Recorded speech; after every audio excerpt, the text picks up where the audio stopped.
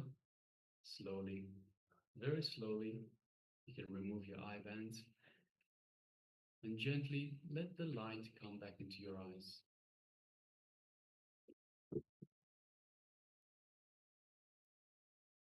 And now take a moment and share with us what was revealed to you in your third eye. So, a reminder to participants, this is the power manifestation, the all power manifestation manifests from the space of oneness with Paramashiva, feeling connection and oneness with the Supreme Pontiff of Hinduism, with Swamiji himself. It is from this space that we manifest the powers. And it's also important to understand it is not a measure of who gets it right, who doesn't get it right. This is all about you. No one else, just about you. So how you manifest this power is entirely up to you. It is your journey, it is your oneness, your feeling connection to Swamiji, your oneness with Paramashiva, with every power manifestation. So it's important that you do it authentically, you do it the way it's meant to be done. Because it is just your feeling connection, your oneness with Paramashiva that gets strengthened with every practice of the power manifestation. So it's important that you do it authentically and you do it the way it's according to the instructions. So let's take a moment and share what was revealed to you through your third eye. Understand, third eye is the seat of willpower. When your individual will aligns with Paramashiva's will, you are able to manifest anything that you want.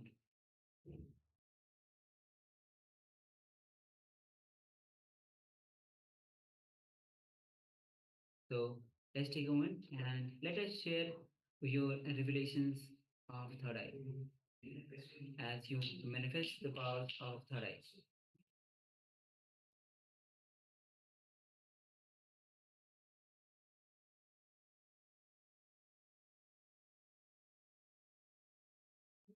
Yes.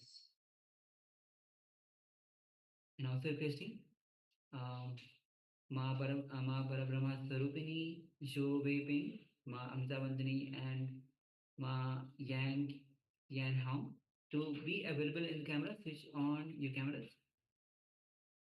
Again, Swami says very beautifully that unless you give you 100%,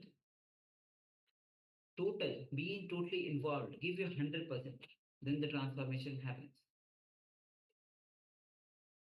Swami gives a very beautiful example of how the water, even if it is 99.9 degrees Celsius, it is still water. At only 100 degrees Celsius, the transformation happens.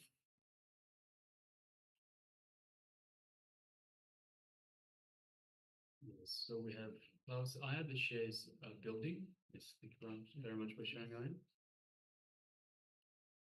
Yang Yan Hong says green plants, white lake water. Yes, thank you very much for sharing, Ma. It's also requesting Ma Lu Yun Zhen.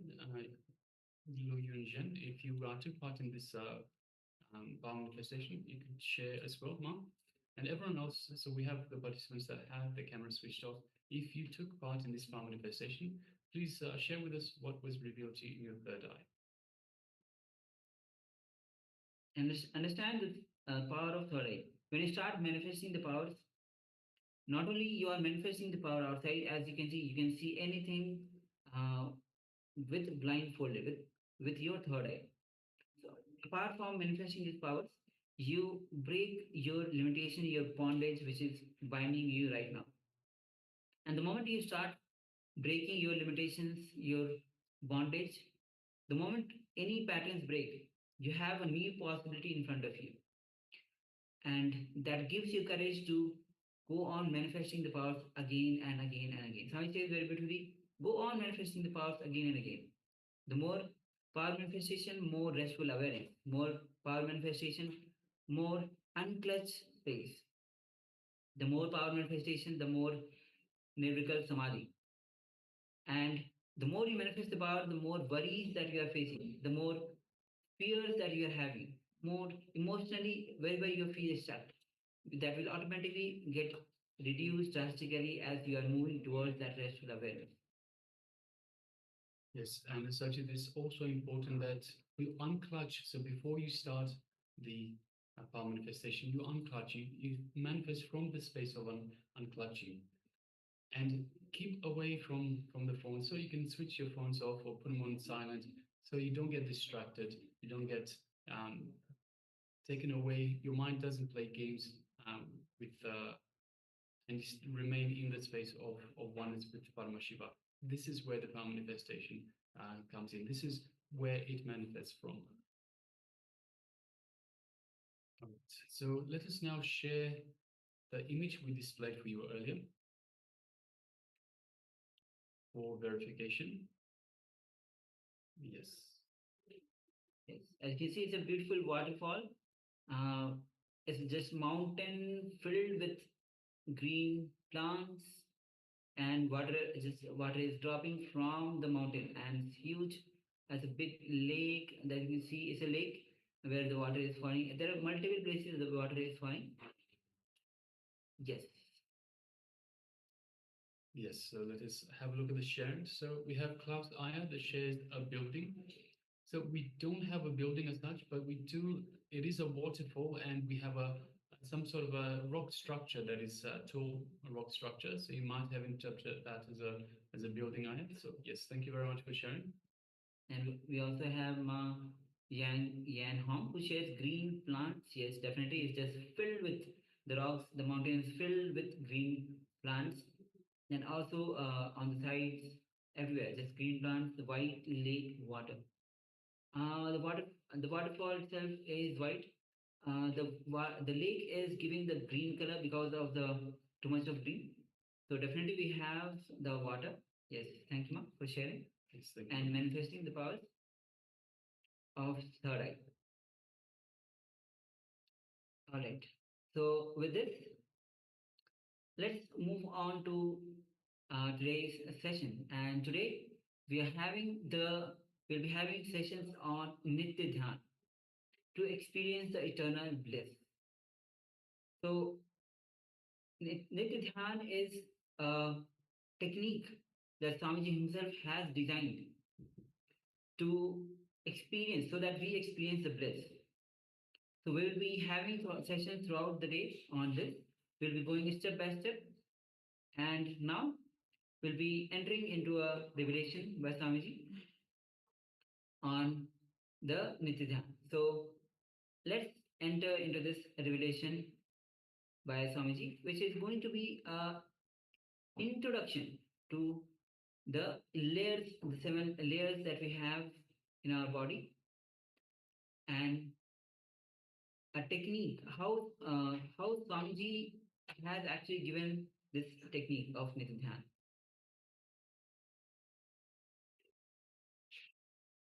Yes. So please come to the space of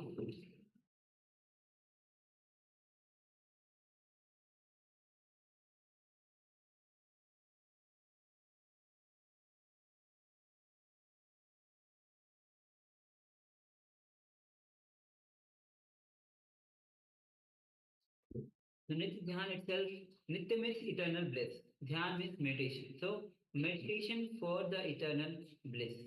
So now let's have the little background of Swamiji, what Swamiji himself has revealed on Nithya Dhyaan. He says in his own words, post enlightenment, I was in silence for an extended amount of time when I was doing research on meditation techniques to see how could reproduce the same experience that happened in me in others. Swamiji continues, the first outcome of my research was the Life Bliss program, or the Ananda Sporana program, where I worked on the 7 energy centers and devised a meditation technique to energize or cleanse each of the energy centers. So the Ananda Sporana program, the Life Bliss program, is where we work on the 7 energy centers of the chakras, the chakra system. Yes.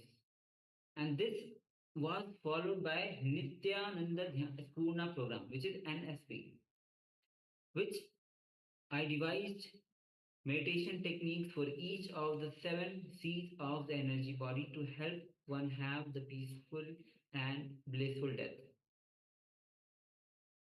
Since then, Swamiji continues, I have been coming up with different programs like the Dhyana Spurana program, Atma Spurana program, etc., trying to help the individual to attain perfection and realize the true self in all possible ways and paths.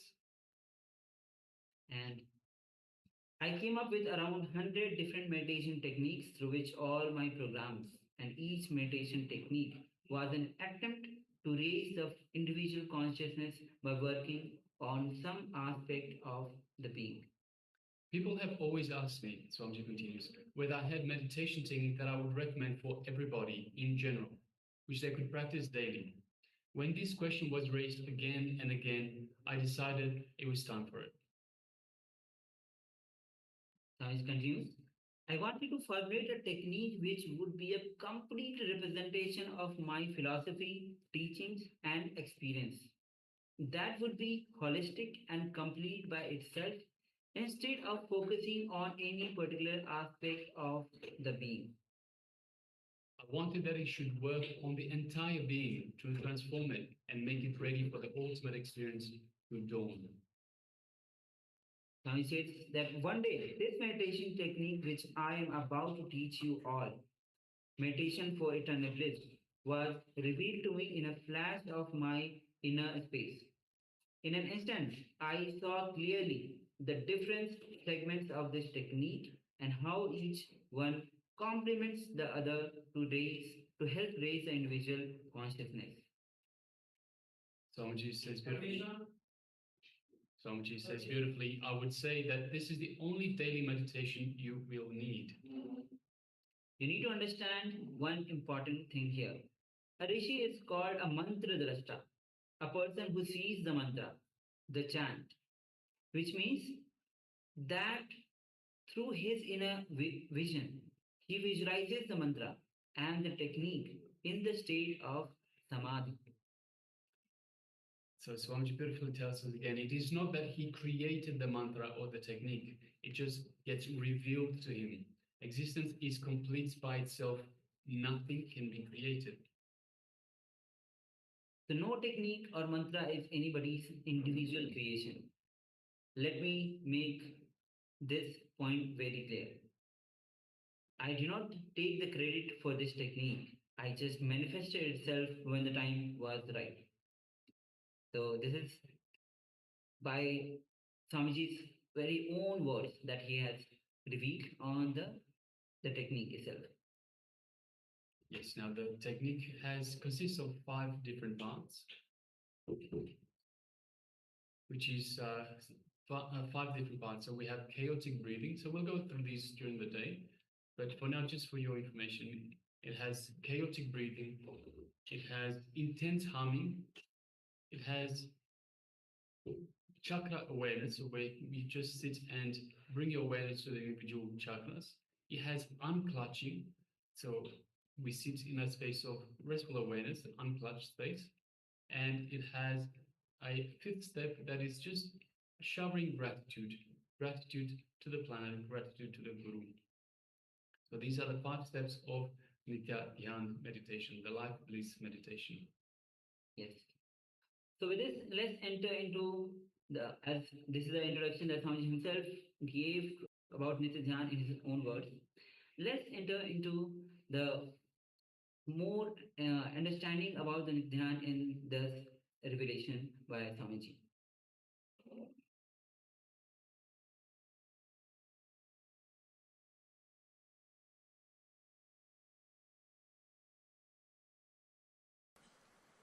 Let me define the word initiation.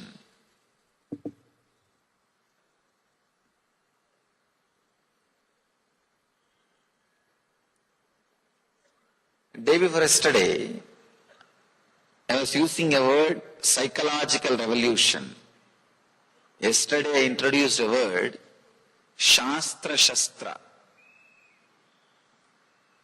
Understand? Knowledge weapon. Whenever you need to heal yourself. You need inner healing. You need to bring yourself again to the life energy. Many times you can see a simple disturbance from the outside or from the memory inside. Either from experience or from memory can drain your energy. Or even taking too many decisions drains your energy. Anytime you can see in your life, morning if you go and sit in your office, you don't have to do any work. Just take some 5-6 major decisions. You are already tired. You say, I am done. That's all. Either the incidents from outside or memory from inside or just simple decision makings makes you tired, dead. The truths, ideas, words which brings you out, truths only I call as always be based on powerlessness, depression. The truths which not only brings you out of the depression, destroys the source of depression once for all, is called mantra. Understand? The mantra word has two meanings. Mantrayate idi mantraha. The words which shows path for human beings is mantra. The truths not only brings you out of depression, once for all breaks the source of depression in you, is called mantra.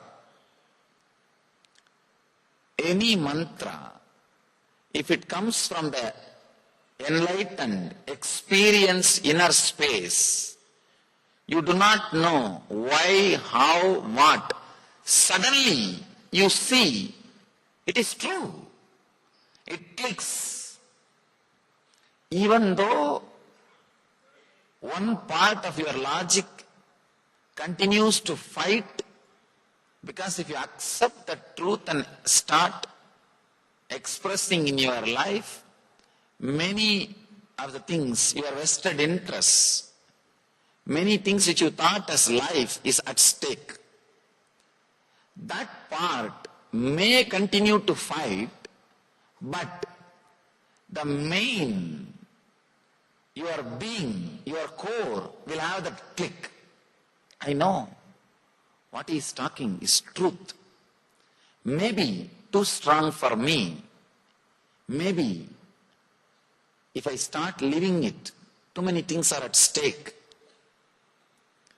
These all can be a confusion or disturbance, doubt in the corner of your mind, corner of your heart, corner of your being, but the very core feels connected.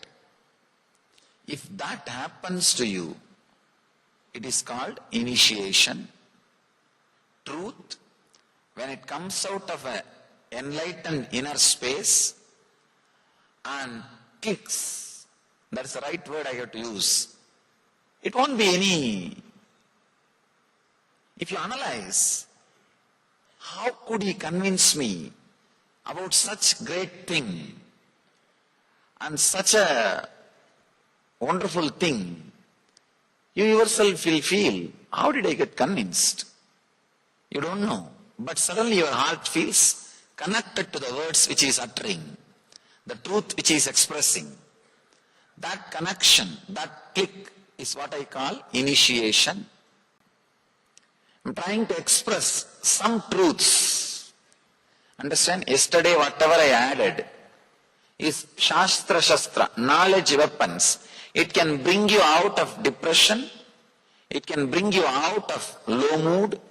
It can bring you out of that dull feeling to an inspiring, healing mood, energetic feeling.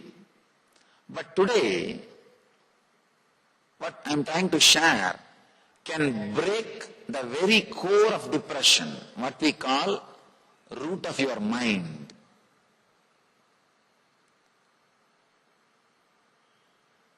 There is every possibility. Just be available, receptive, and ready to let this Satya, truth work on you. Suddenly you will see that click, that initiation happens in you. Just a simple example here. See, if your life was filled with different kinds of incidents, joy, suffering, guilt, joy, pain, depression, sad, different quality of incidents. You do not look at the life as it is. Usually what usually we do, some joy, some suffering, some guilt, some joy, some pain, this is our life, different thoughts, different experiences. Usually, you collect only all the suffering-related incidents and create a shaft, create a connecting idea, and think your life is nothing but suffering. Understand? You collect suffering, guilt, pain, depression, suffering, all these kinds of thoughts, connect them, and you think your life is a long chain of suffering. Your life is a pain shaft. I've seen people, the moment I ask, how are you? You are from where? First thing everybody invariably starts, you don't know Swamiji, nobody has suffered like me in the life. This is a common introduction for their biography.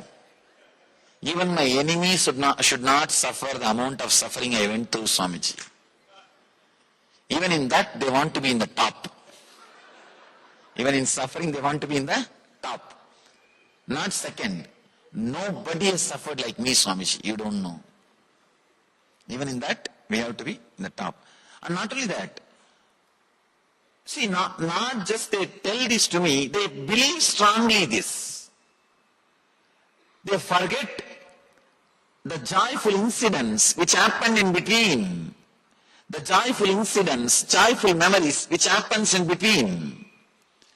They collect only the negative things, connect them and create a shaft.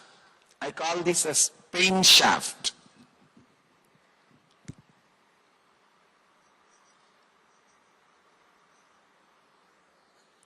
Pain shaft. Very rarely, sometime you create a joy shaft, but very rare, not only number, even the quality will be very rare.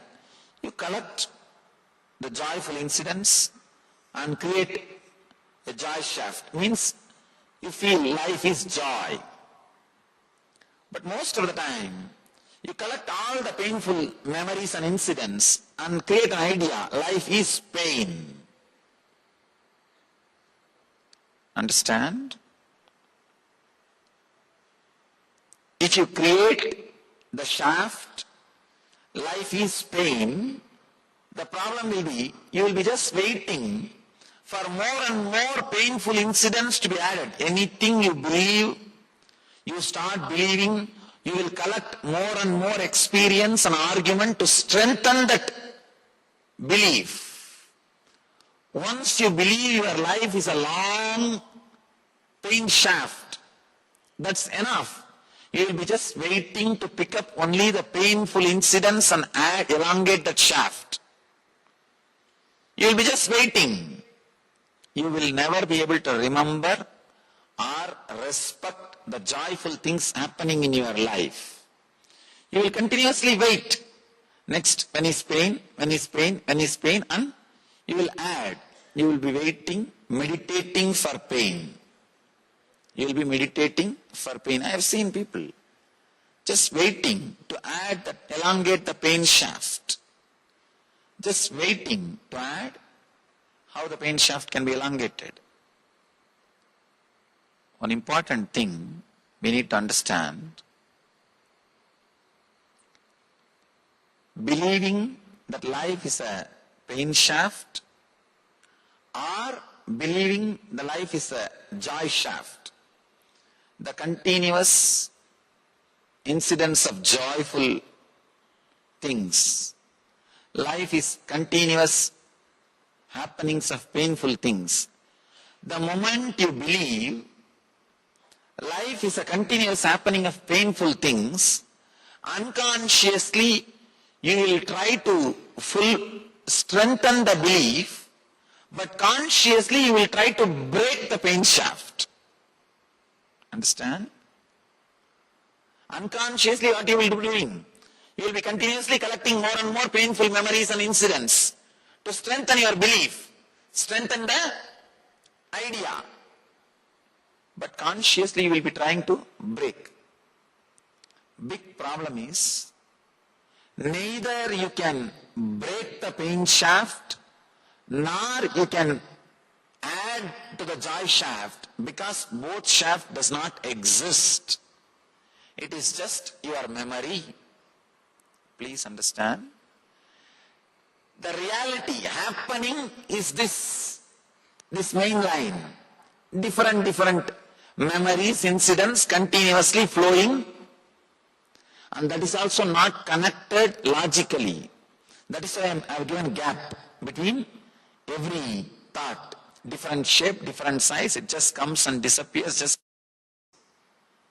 it's happening.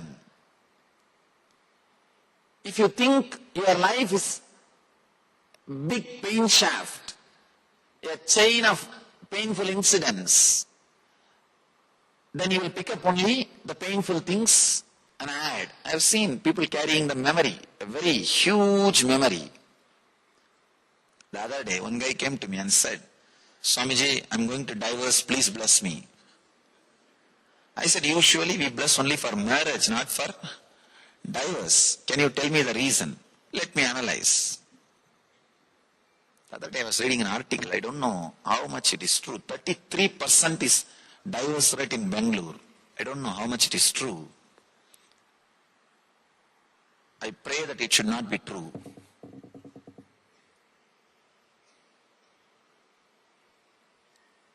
The West, 59% single homes.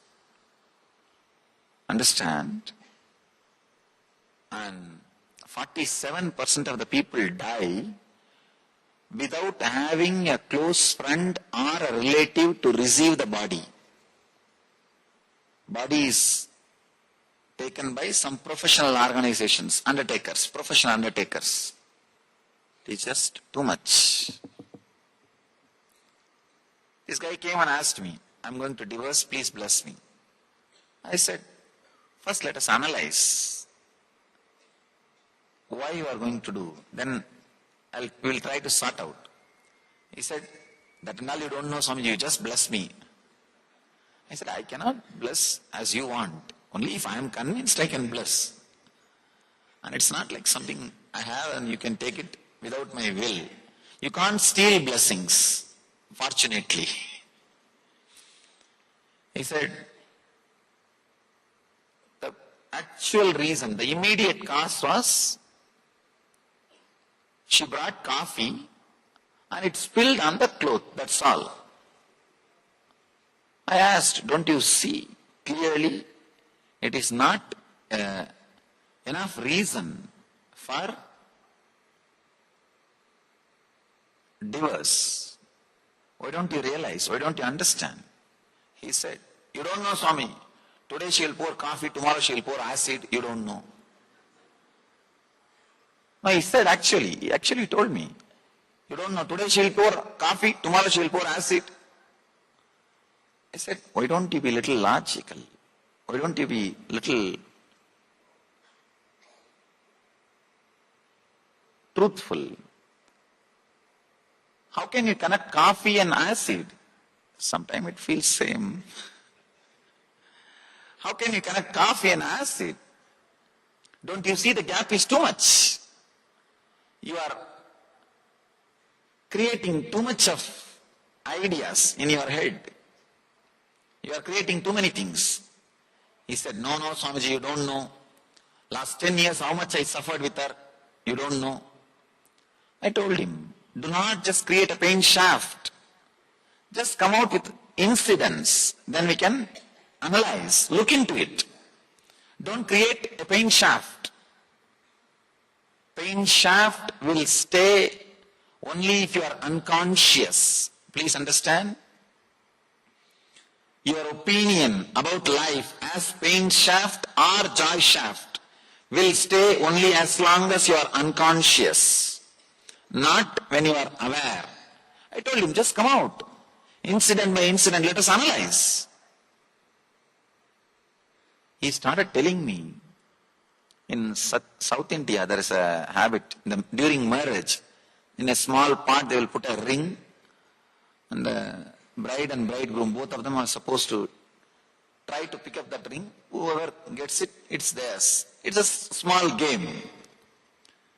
These are all done. In those days, only during marriage, the bride and bridegroom will see each other. So it's like a technique for zeroing down the distance.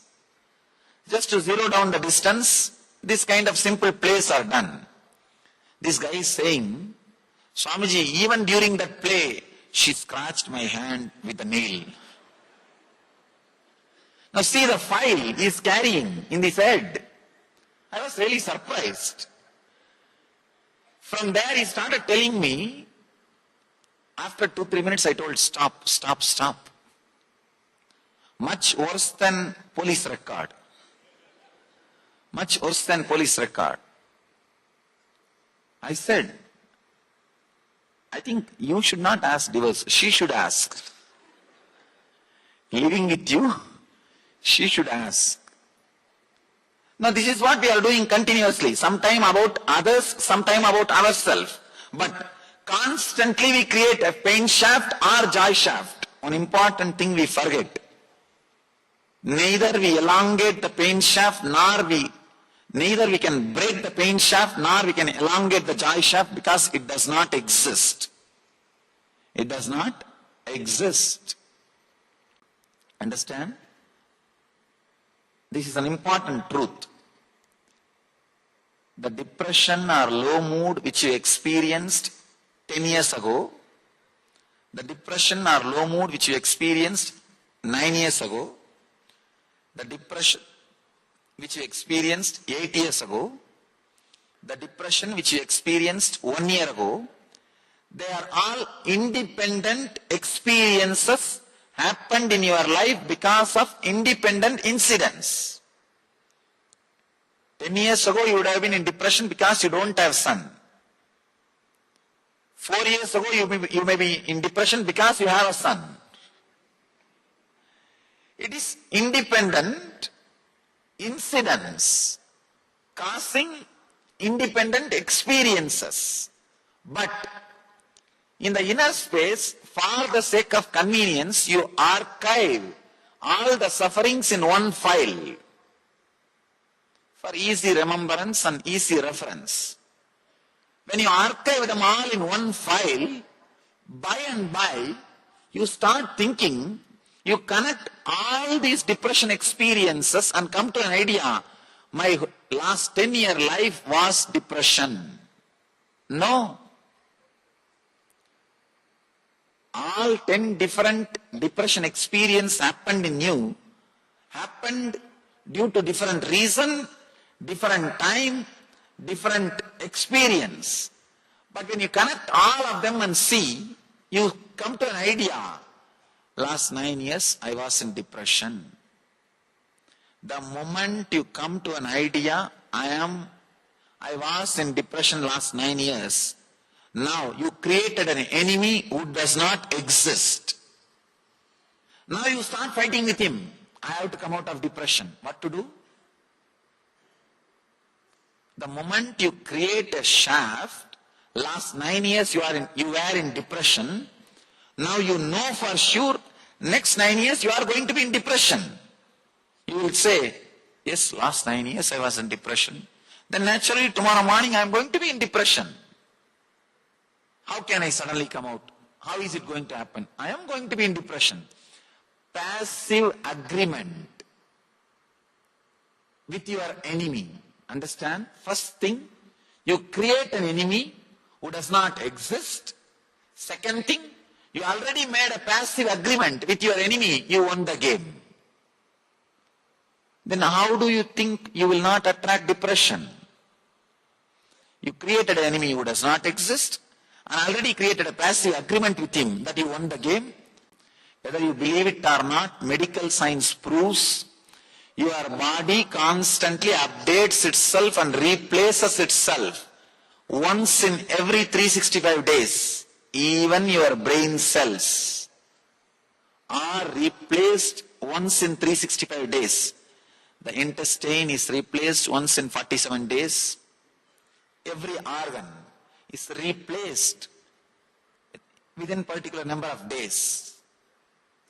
If you are carrying a particular disease for quite a long time, it means you have a strong belief it is a continuous shaft. It is a continuous experience. Your unconscious belief something is a continuous experience forces your mind to bring the same pain and disease back. For example, once in 47 days, your intestine gets replaced completely. Understand? I am not saying, Ayurveda is not telling. If Ayurveda says, you won't believe. Medical science is telling. The logical, allopathy medical science is saying, once in 47 days, your intestine cells are completely replaced. If you are carrying any disease related to more than 47 days, even the new system which you created with a mental setup, I have this problem, so I have to have this problem. Strong belief, you have this problem, naturally you will say, if new intestine is given to you, no, this is not mine, bring mines. This is not mine, bring mine. Your mental setup is such. We strongly believe the depression or disease is a shaft happening inside us. It is not. It is not. The depression you experienced 10 years ago, the depression you experienced 9 years ago, the depression you experienced 8 years ago are independent, unconnected incidents, experiences. When you connect all of them and see, you created a pain shaft, depression shaft. Oh, my life is depression. Now, you are ready to get defeated by the unknown enemy. One important thing, this is a very basic truth. Neither you can break the shaft, nor you can elongate the shaft because the shaft does not exist. All you can do is just be aware that it does not exist. You created it. Understand? For the sake of convenience and easy reference, you put all the depression incidents in one file and kept. By and by you started believing all of them are existentially connected. No. They are not existentially connected. All your different experiences. One more thing. The moment you believe all your depression is connected and you are a depressed being, the small joyful things happened in between will be forgotten by you. You will not even remember them. Understand? You will not even remember them. That is what I am saying. Not having clear picture about past. If you have a clear picture about your past, it will become a solid experience. It will not be a load. It will become a strength. Undigested past is a load. Digested past is a strength. We don't digest our past. It stays on us like a load, like a headache. The shaft does not exist.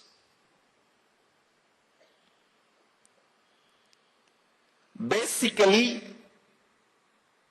you are an independent, illogical, irresponsible. No two thoughts are responsible for others' existence or disappearance. Understand? No two thoughts are responsible for other thoughts' existence or disappearance.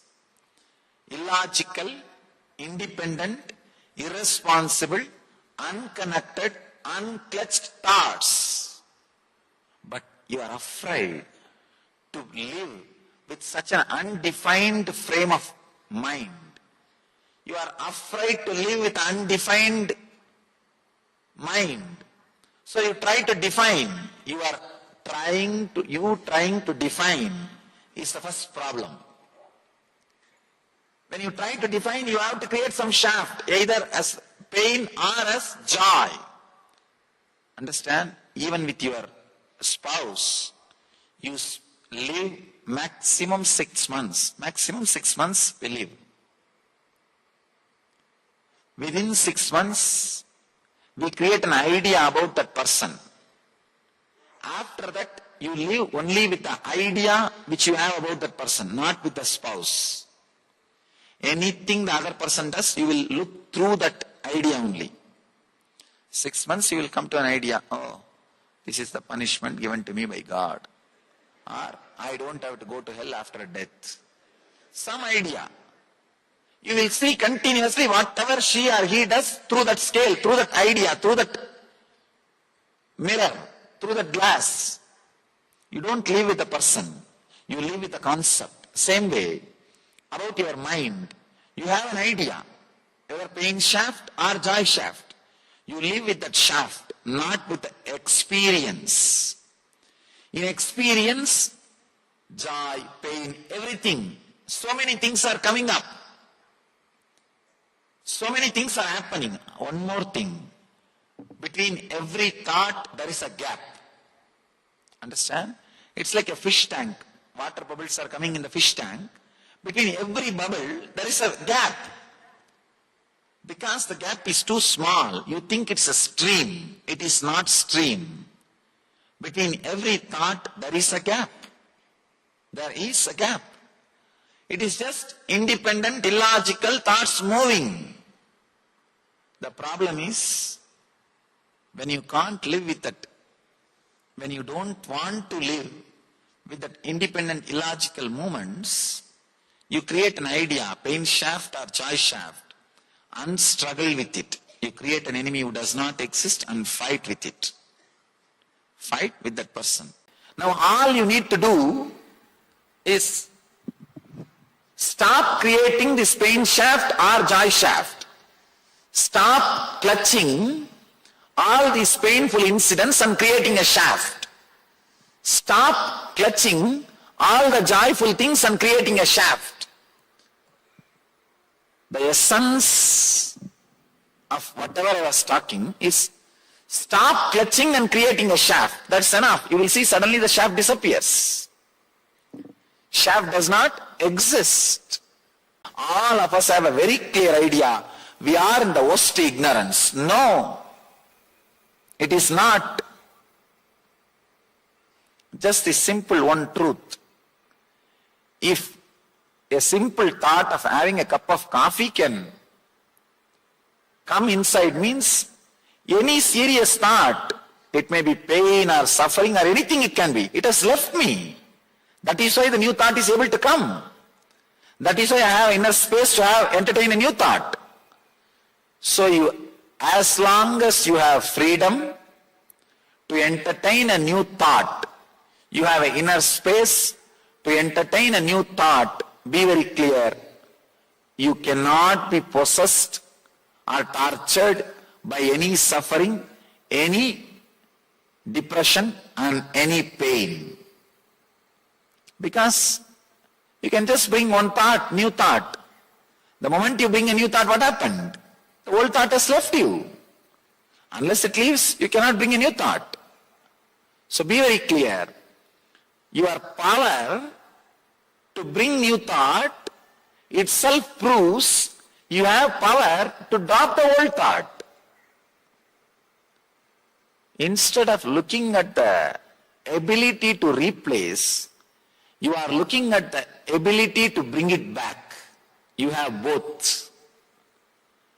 If you are constantly looking at the ability to bring it back, you will create suffering. Oh, it comes back, it comes back, it comes back. If you are constantly looking at the ability to remove, you will feel liberation. Understand? What you mother, that you hate. The hen mothers the egg and gets the chicken out, hatches the chicken. Chicken comes out. If you are mothering the thought you can replace any suffering, you will bring that into reality. If you are mothering the thought, no, whatever I replace will come back, you will bring that in your experience. If you are mothering the thought that it is going to come back, it will come back. If you are mothering the thought, it is going to go out, it will go out. Where you put your awareness, where you put your attention is the important thing. Understand? Your very ability to get a new thought shows you have ability to discard a old thought. Any thought can be discarded by any simple thought. This simple understanding is more than enough. Understand? Your suffering can rule you just because you are afraid of it. Have you seen in this underworld dadas, when they get created, they too will have fear, deep fear. But just your fear towards them will empower them. Same way, your mind too has fear about you. But your fear about your mind, your fear towards your mind just empowers your mind. Your mind also sometimes feels, oh, what is this? But you are more afraid of your mind. Then naturally what happens? Your mind gets empowered. All you need to do, understand, this is the initiation. Anything, one more thing, even once if you can replace your depression from your inner space, have confidence. I replaced. I can do it again. That's all. If 10 times it comes back, let me do it 10 times. That's all. The very clarity I am going to do. Understand, there is a very beautiful story in Buddha's life. Buddha says, whenever I sat in meditation that I am going to get up after a few hours, I never became enlightened. Once I decided, if I am not going to become enlightened, I am not going to get up from this seat. Idam asanam sushyate sariram. Very beautiful Sanskrit sloka. Let this body dry up in this very place. Till I became enlightened, I am not going to move. Buddha says, the moment he created this strong clarity, authentic sankalpa, will, he says, next second I became enlightened. Next second he became enlightened. All you need to do, when you replace your suffering, if you are thinking, no, 10 times today I can replace, 11th time if it comes back, tomorrow only I have to try, then nothing will happen. Decide, till it stops coming, I am going to replace. That's what I call courage, dhira.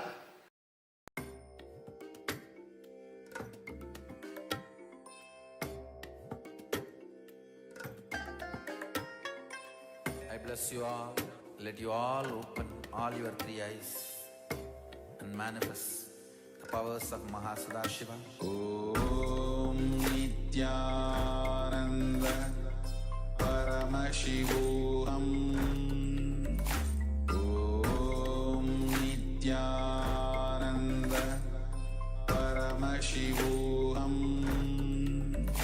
Om Nithyananda Paramashivoham. Paramashivoham Om Nithyananda Paramashivoham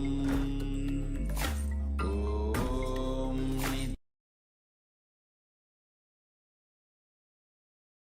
Yes, Nityananda, all of you.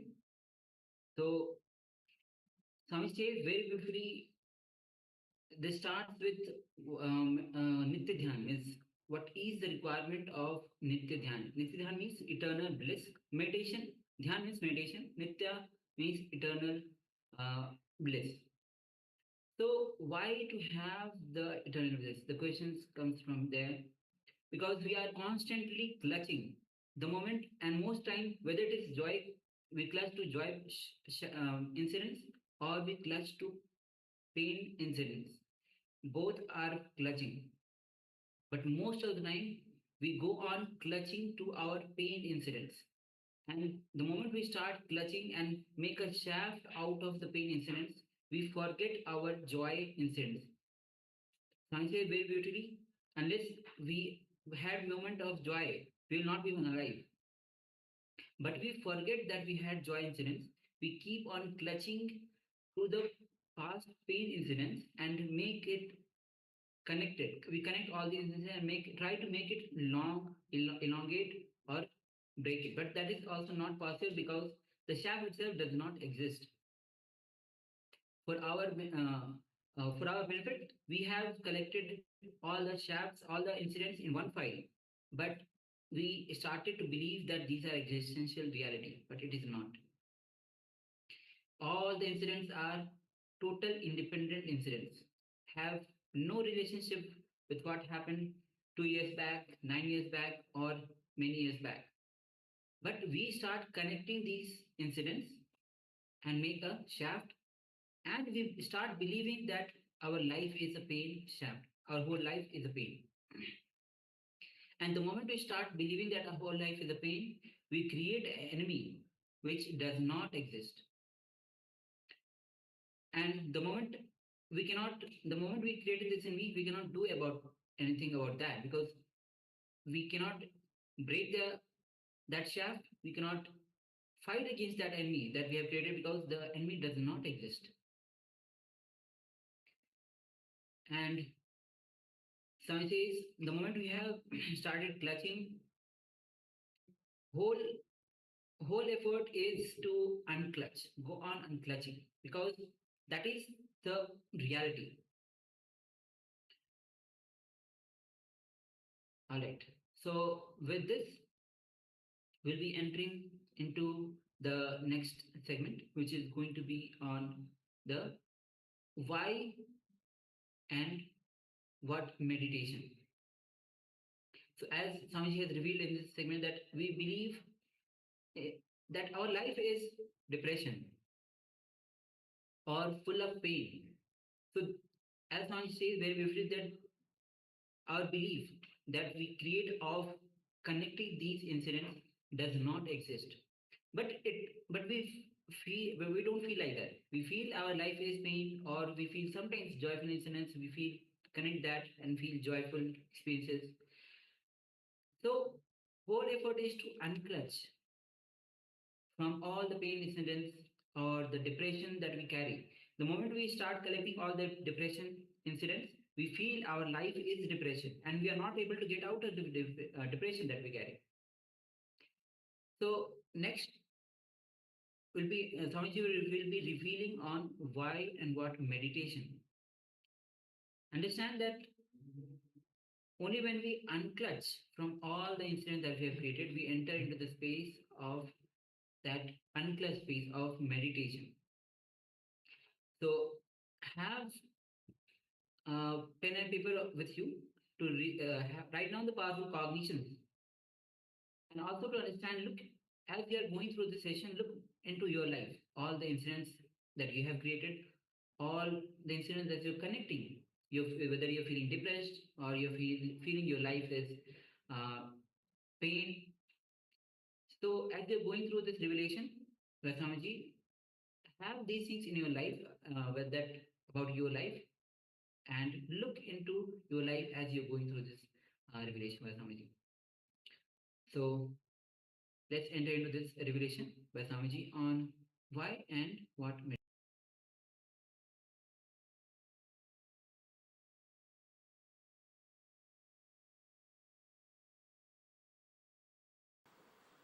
Wow. Here is a very beautiful question.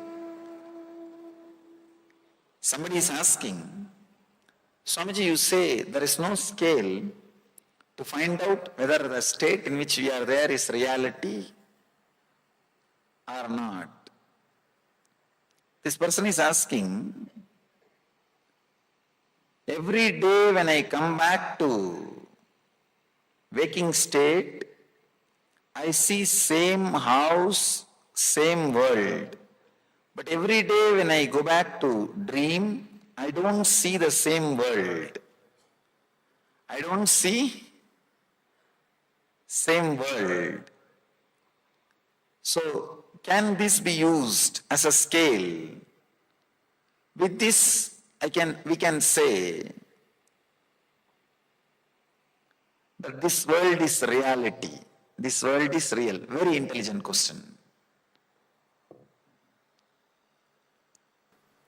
Maybe I can give you a simple sketch of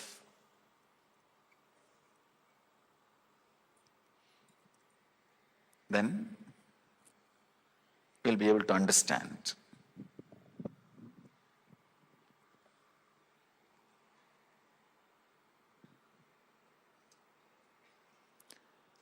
Let us analyze one night dream. For example,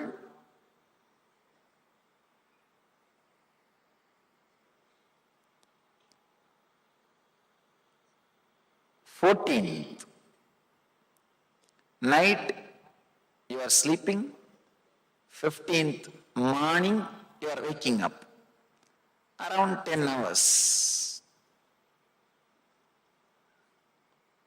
10 hours you are sleeping. Have you ever realized in one night dream you would have lived some 10 or 20 years of life?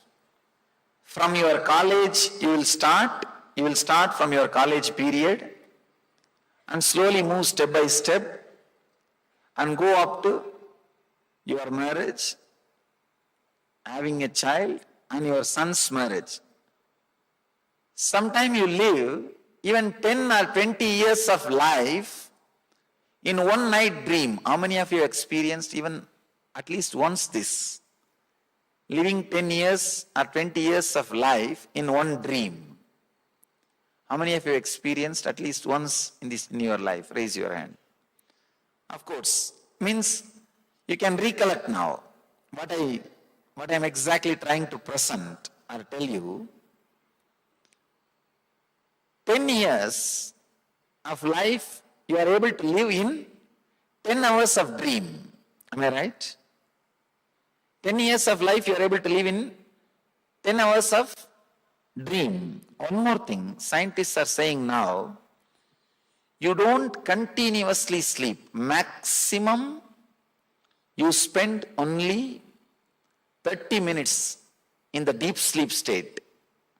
Then you come out and spend little time in the dream and again fall asleep, spend some time in the deep sleep and come out and spend some time in the dream state. In the East, the maximum time is 30 minutes. In the West, it is only 16 minutes. We are fortunate. Anyhow, let me give you the small diagram, how our consciousness works. Maybe I can call this as dream state. This is deep sleep state.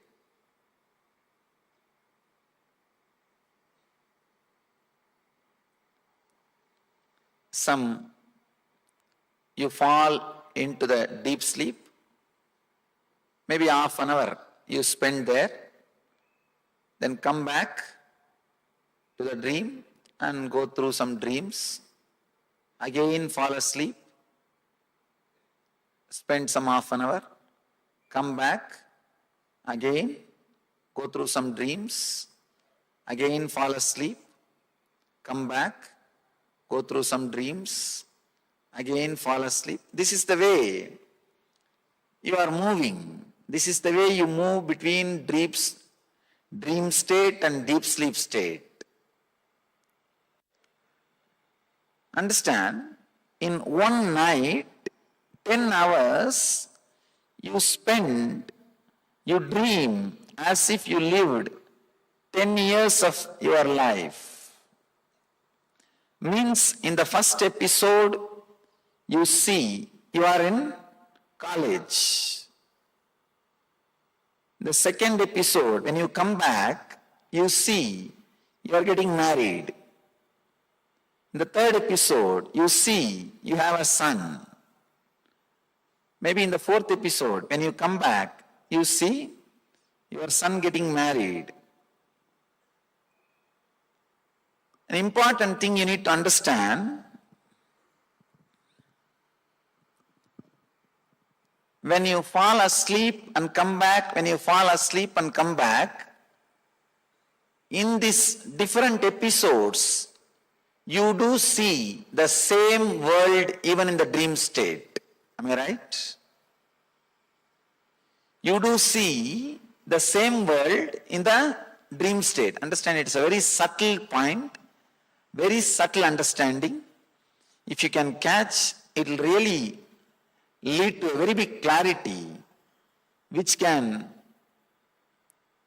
really revolutionize the way in which you think about your life, the way in which you try to solve the problems of your life.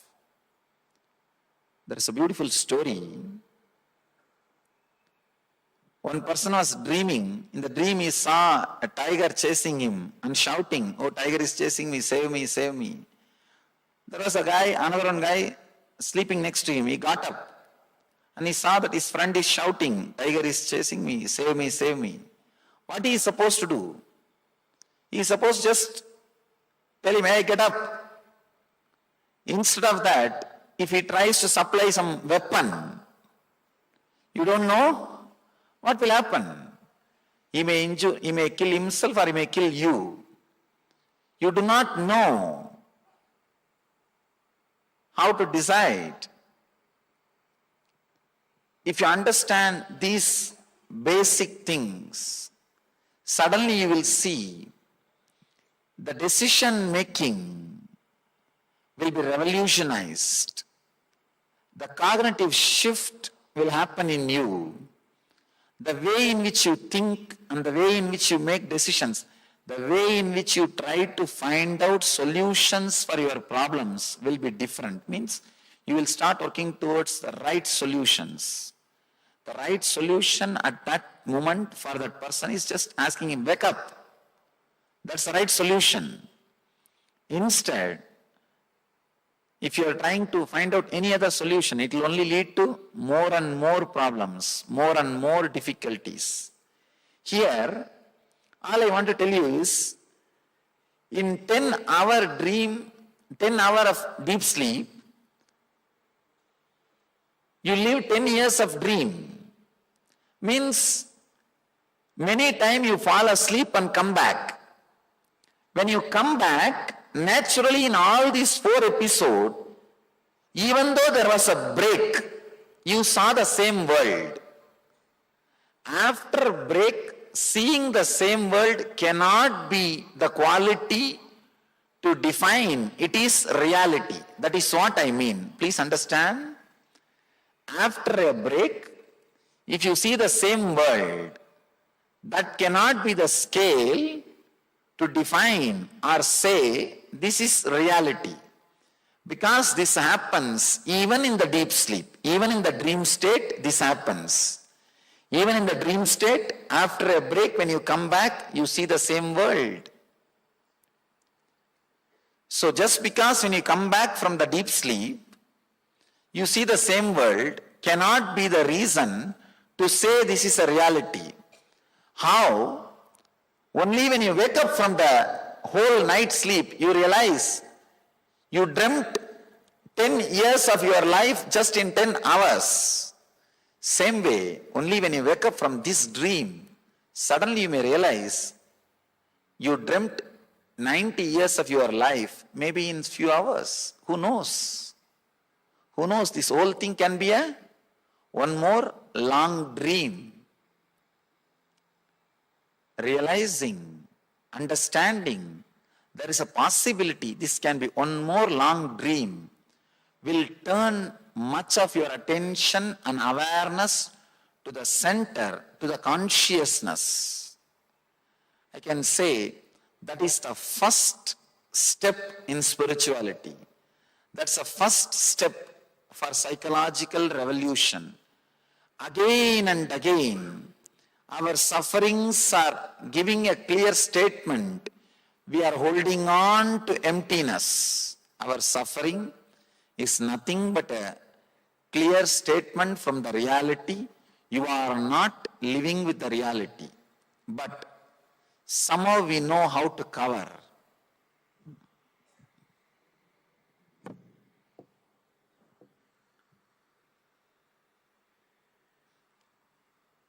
The first chapter of the Gita is called Arjuna Vishada Yoga, means depression, confusion. We also face that depression and confusion in our life. I call this depression of success. After achieving what we want to achieve, but realizing what far we want to achieve has not happened, a kind of a depression will happen in us. Very few rare, intelligent people only understand that I am facing this suffering or depression because I am not living with the reality. Here, all I am trying to tell is just because you are seeing, do not think you are living with the reality. Usually I face another one question on the same line. Swamiji, not only I am seeing this world, even the people who are living around me are seeing this world same way. How can you say it is a dream? Understand? In the dream, if you are seeing a particular city, if you are dreaming that you are going to that city with your whole family, not only you, the family which is with you inside your dream also will see the same city. Because they are also projections of your own mind. So just because the people who are around you seeing the same scene does not mean the scene is reality. Even the people who are around you, whom you are seeing, can be the projection of the same scene. Can be the projection of the same scene. Sometimes it frightens. If you go a little deeper, it frightens. It feels like everything in front of you is melting like wax. The ultimate truth is the stuff out of which your dream world is made, the same stuff, out of that same stuff with this waking state is also made. If your attention is centered on the stuff, naturally the inner healing cannot happen. If your attention is equally distributed on the consciousness and the stuff, that is what I call healthy life, balanced life. You will have the physical, mental health and the life. If your attention is totally centered on the consciousness, not on the stuff with which these worlds are made, that is what I call living enlightenment or Jivan Mukti. Whether you want Jivan Mukti or not, or whether you want enlightenment or not is secondary. But if you can turn little bit of attention towards the I consciousness, towards the truth, towards the center, suddenly you will see the tremendous inner healing happens. I always tell people, realizing this whole world is one more dream brings tremendous healing effect in you. Understand, for example, if you are facing some very big difficulty or depression, very clearly, consciously, if you realize this whole thing is a dream, you will see such big relaxed feeling or the inner healing happening on you. I can say that inner healing is what I call meditation. That restful awareness which happens in you is what I call satori, the first glimpse of samadhi. A basic cognitive shift or basic psychological revolution with the simple understanding of what you are seeing may not be the reality as you are thinking, can bring so much of inner healing inside you, so much of restful awareness inside you. More and more restful awareness being added to you is what I call inner healing or health or raising the quality of consciousness. Instead of dream state penetrating your waking state while you are driving, blissful state can penetrate your waking state while you are driving. Because so much of your time, even though you are out of your bed, is occupied by your dream state because of your low awareness. People come and ask me, if I start meditating, what will happen? I will not have time to do my business. No. It has nothing to do with a separate time. It is something to do with inner understanding.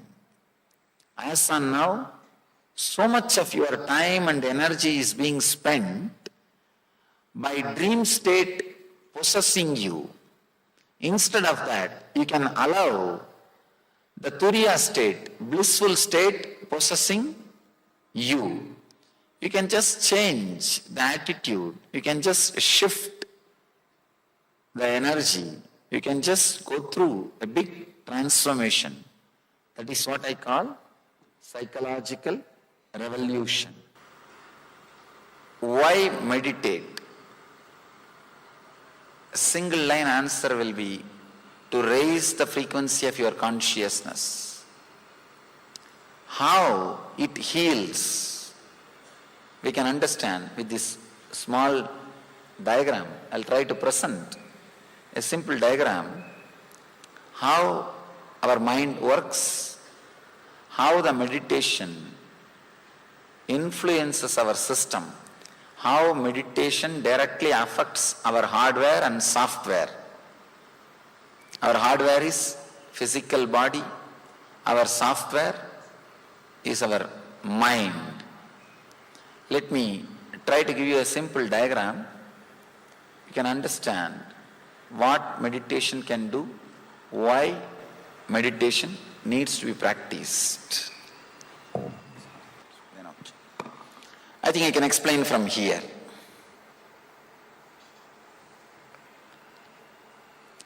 We have two states of mind. You can say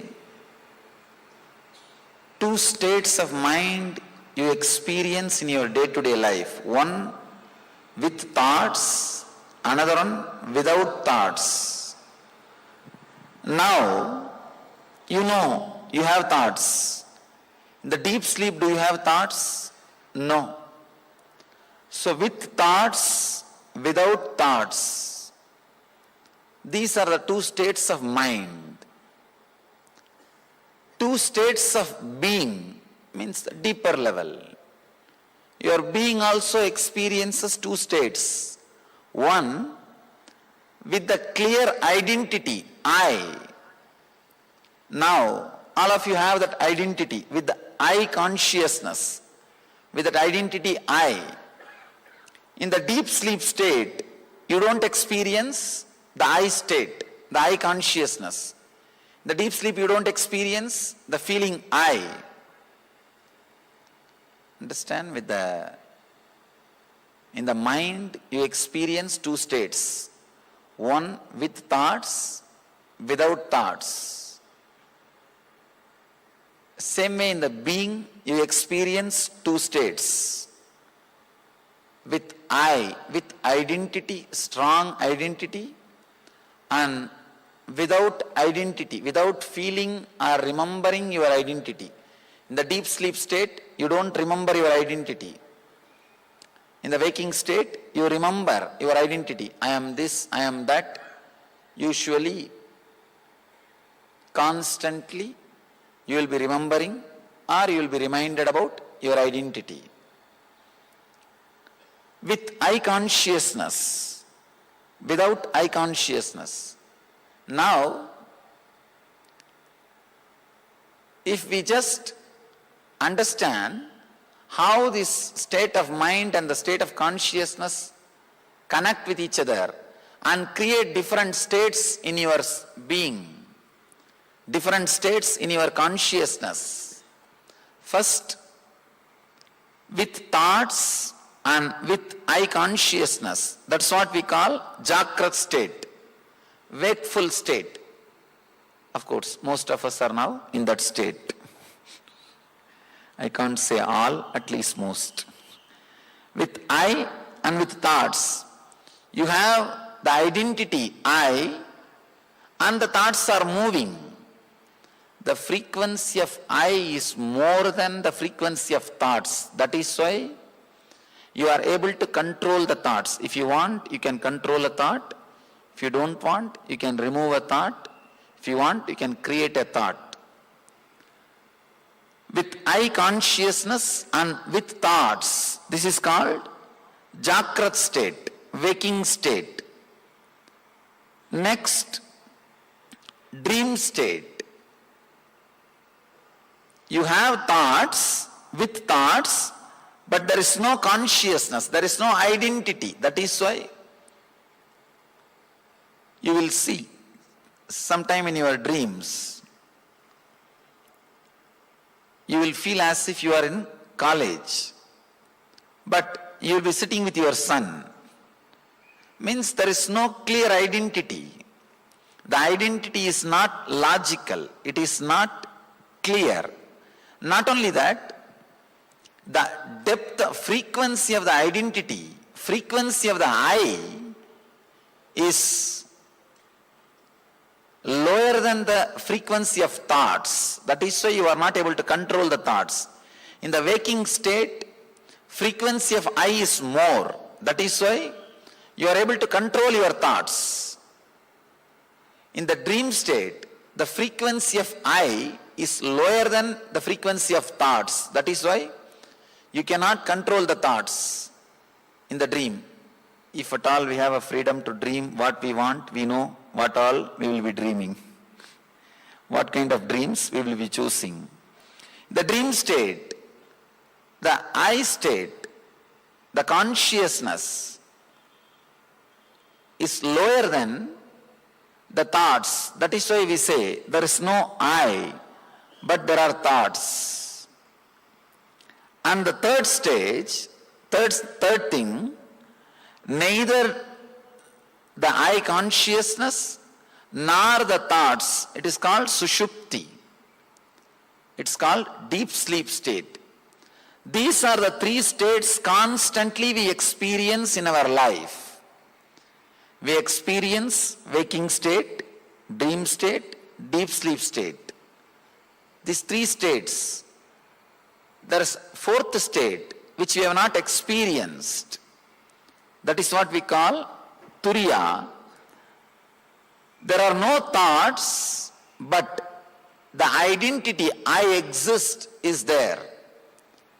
It's a very strange experience. Very rarely you might have experienced, very rarely one or two people experience in their life.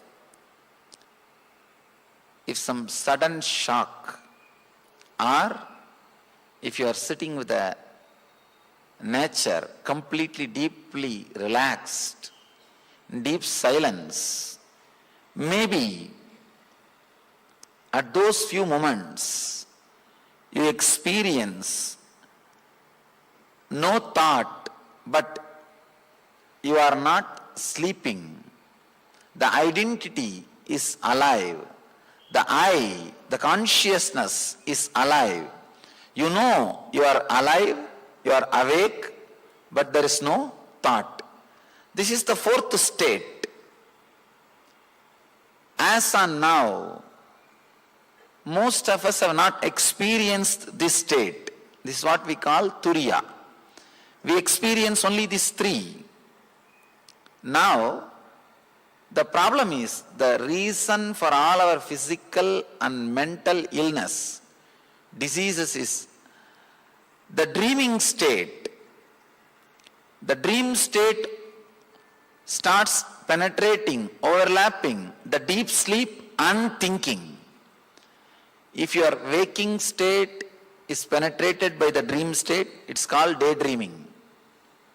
If your night deep sleep is penetrated by dreaming, it is called disturbed sleep. Continuously, in the night time or in the daytime, your dreaming state, your swapna, is disturbing your life. The more your deep sleep state is, your sushupti is disturbed by swapna, you will have chronic fatigue and insomnia problems. More your waking state is disturbed by the swapna, you will have daydreaming, less awareness. Sometime you can see, you will get into your car, drive for 10 kilometers, you will reach your office. Only when you stop in your parking lot and get down, take out the key, suddenly you will realize, oh, you drove for so many miles. You would have taken hundreds of decisions to press the clutch, to press the brake, to stop or to run. You would have taken so many decisions without your awareness. Suddenly you realize, oh, I finished my driving. Means the dream state is overlapping, penetrating the waking state. More and more the dream state is penetrating the waking state, the frequency of your consciousness will come down. You may live in the human body, but you will not be living the human life. The frequency comes down. You do not know what decisions you are making. You do not know what kind of words you are thinking. You do not know what is happening inside you. It's like living inside a house, but you do not know what is happening inside that house. Living in the waking state, which is continuously disturbed by the dream state, is what I call living in hell. Now, all the physical and mental disorders are directly from this dream state penetrating either deep sleep or waking state. Waking state or deep sleep state, both if it is penetrated by the dream state, you will have physical and mental disorders. If the dream state penetrates the waking state too much, that is what we call depression, because you will not have the clarity to think further. You will not have clarity to move further. You will not have freedom or energy to move further. That is what we call depression. you will feel like all doors are closed. All possibilities are over. Why meditate? Let me come back to the question. Why meditate? Meditation is needed to create more and more influence, awareness over your thinking state and unconscious state. Instead of dream state penetrating thinking and instead of dream state penetrating waking state and deep sleep, your turiya, the fourth state, the blissful state is supposed to penetrate the waking state and deep sleep state. The more and more you meditate, raise your awareness, raise your consciousness. The fourth state, turiya means fourth. You can't name this state. Or you can give any name. Samadhi, enlightenment, Atmajnana, Brahmajnana, Nirvana. Any name you can give, different names, but same state. This state, if it starts penetrating, overlapping the waking state and deep sleep state, you will see health in the body and in the mind. You will see health in your being. The purpose of meditation is to experience this state at least once, the fourth state at least once, and bring more and more influence of the fourth state on your waking and deep sleep state.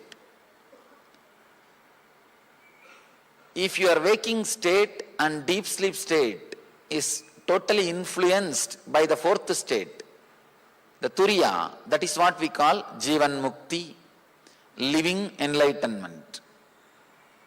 Meditation is a method, technique to bring more and more fourth state in your day-to-day life.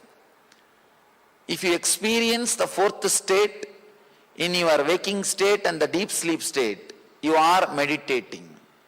The purpose of meditation is to bring the fourth state into your waking state and deep sleep state. Maybe the physical health and mental health, everything is byproduct. Of course, it happens, but it's a byproduct. The purpose, main purpose is to experience the higher states of consciousness.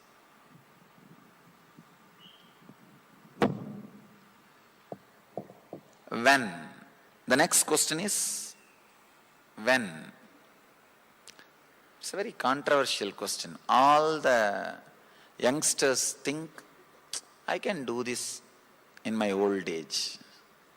All the elderly people think, I should have done in the young age. All the old people think, oh, I have enough time. I can do when I don't have anything else to do. All the youngsters are thinking, no, I should. All the elderly people are thinking, no, I should have done in the young age. When? The when question, I am not looking at that question only about the timing of the meditation. The decision to do meditation or the decision to enter into meditation, when that should happen in the life.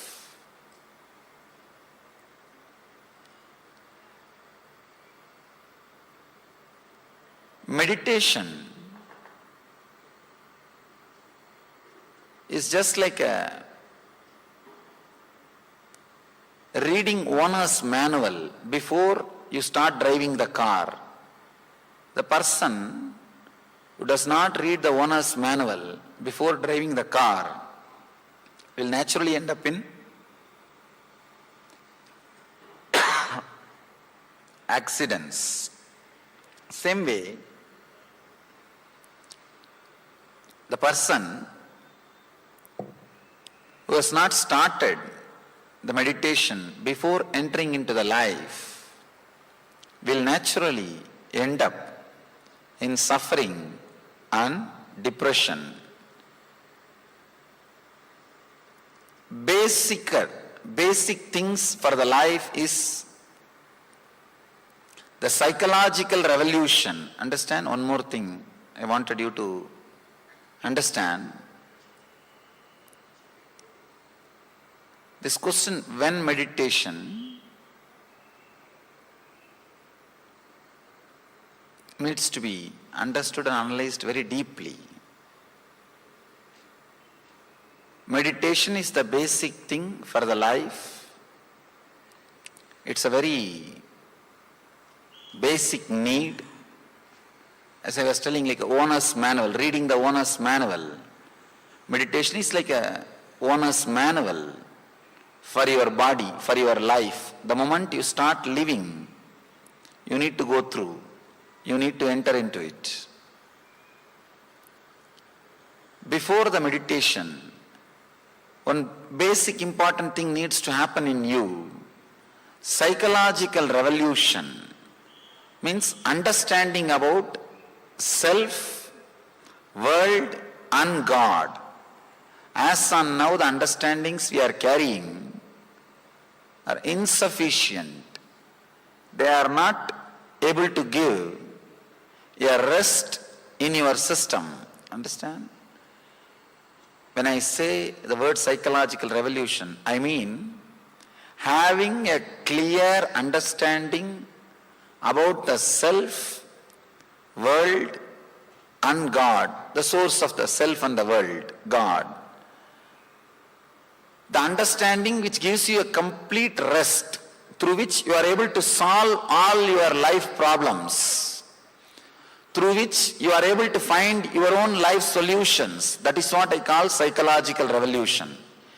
If you are able to find solution for all your day-to-day problems by the understanding about you, world and God, you had psychological revolution. If you are not able to find solution for your day-to-day problems through these three understandings, then you need to learn. Only a person who went through psychological revolution can meditate. Till then, any technique you try. People come and tell me, Swamiji, the moment I close my eyes, I get more number of thoughts than before meditation. If I am doing something, I have less number of thoughts. The moment I close my eyes and try to meditate, I have more number of thoughts, I have more problem. Means the psychological revolution has not happened. Psychological revolution is a basic need for meditation. When we address the question, when meditation, we should say after psychological revolution, means the clear understanding about you, the clear understanding about the world, and clear understanding about the God, which is the source for you and the world. You may think, if I have that clear understanding about all these three, then I don't need meditation. I can say it's like a vicious circle. If you don't have that clarity, you can't meditate. If you can't meditate, you will not have clarity. It's like a vicious circle. If you add clarity, that clarity will lead to meditation. Meditation will lead to more clarity. It will become virtuous circle. Instead of going through the vicious circle, moving towards the virtuous circle. If I have to give one more a simple example, this dream state, constantly penetrating into the waking state and unconscious state, is what leads to more and more misunderstanding, more and more dullness, more and more lethargic feeling, more and more tamas. That's what we call pravritti. traveling towards suffering. If the turiya, the blissful state, penetrates the waking state and deep sleep state, that is what we call nivritti, moving towards the fulfillment. This is virtuous circle. The clarity leads to meditation, meditation leads to clarity, leading one to another. The psychological revolution is a basic need, basic understanding. I always tell people, if you straight away close your eyes and start meditating, you may have more number of thoughts. So in the initial level, I always give a technique which will not be directly meditation, which will be more like a contemplation. Means you will have an idea, you will have a technique. When you work with it, it won't lead to directly thoughtless state. It will lead to more and more clarity. It will lead to psychological revolution. You will have an intense space where you can analyze your understandings, where you can consider your decisions, where you can rethink again and again your desires, your fears, your worries, what you think as the base in your life. You can again and again look into these details. You can again and again look into these things. Otherwise, many times we do not know what is our desires. People brag just in the outside world, but they do not know what they are talking. Small story. 3 old ladies were sitting and bragging about their sons. One was saying, "You don't know about my son, how much he loves me. He personally took me to a travel agent and arranged for my vacation and did the best possible arrangements and gave me 20 days vacation." The other one said, "You don't know what my son did. He got a separate, not only the travel agent, vehicle, a separate flight. He arranged everything for 1 month. Third one said, "You don't know what my son does. He goes to the costliest psychiatrist. All he talks is about me." Many times, what you think as life, about what you brag, may not be exactly what you need, may not be exactly contributing to you, may not be exactly adding to you. So in the initial level, taking up a technique which can awaken, which can help the psychological revolution in you is the best way to start. When meditation, here and now. Neither the age can be the reason to postpone the meditation, nor the time. Sometimes people tell, should I meditate in morning? Should I meditate in the evening? I always tell people, meditation should become quality of your life. There are 3 kinds of meditation. One, it's a kind of a truth or bringing your awareness to the life. That is supposed to be done 24 hours. Techniques like Vipassana are bringing your awareness to the present moment. 24 hours. It is not a part of your routine. It should become quality of your routine. There are other kinds of techniques for which you need to spend particular time, like a morning 1 hour or evening 1 hour or some specific time. There are some meditation techniques which needs to be done whole day. There are some particular time. There are some other techniques. You neither need to do whole day nor need to spend separate time. Just very remembrance is enough. There are some great truths. When you are really in that matured state, you don't need a separate technique. You don't need to practice whole day or in particular time. Just very remembrance, you will be in that state. You will be in that state. You will be experiencing the truth. In Zen, there are some beautiful koans. Just very remembrance, you will be transported to that zone. There's a very beautiful story in Upanishad. Disciple comes to the master and asks for technique or a method for enlightenment. Master says, Tattvamasi, Tattvamasi, Tattvamasi, that art thou, you are the truth. And the story says, disciple became enlightened. Very strange story. Just master repeats few words and disciple is enlightened. How can it happen? How is it possible? Looks too much. If we have done the two different techniques, means the techniques which needs to be done whole day and the techniques which needs to be done in a particular time, that very maturity will lead you to the level, the moment you listen, you will start experiencing it. You will start experiencing it.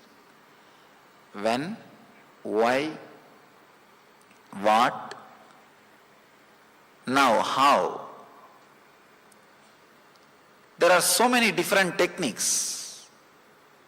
Somebody asked me the other day, why you have so many gods, so many methods, so many techniques? I told them, in the West, why do you have so many cars? They asked me this question in the West. I told them, why you have so many cars? Because you spent so much of energy in doing research and development in the comfort level, about the luxury. So much of time and energy has been spent to develop the comfort and luxury. That is the reason you have so many luxurious things, so many cars.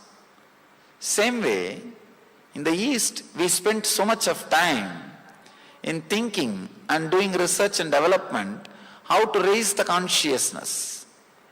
Because we have done so much of research and development, we have so many methods, so many techniques, so many gods, so many paths. All those things are available to us because we have done so much of research and development. We have hundreds and thousands of techniques in front of us, so many methods. We will see 3 techniques. Each day we will do one technique. Today we will do one technique. Working on our mind, inner chattering. Tomorrow we will do a technique to release the engraved memories. Day after tomorrow we will do a technique to go to the deepest silence or the core of our being. When, why, how, what? All these basic questions about meditation.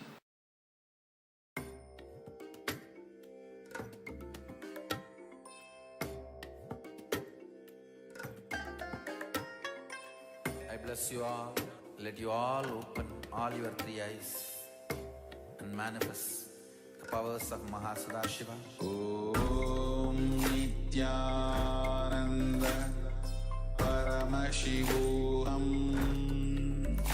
Om Nithyananda Paramashivoham.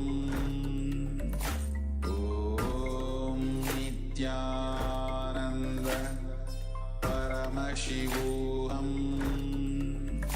Om Paramashivoham Om Nithyananda Paramashivoham Om Nithyananda Paramashivoham Om Nithyananda Paramashivoham Om Nithyananda Paramashivoham Om Nithyananda Paramashivoham. Yes, Nithyan, all of you. So, a beautiful revelation by Swamiji on what and why meditation.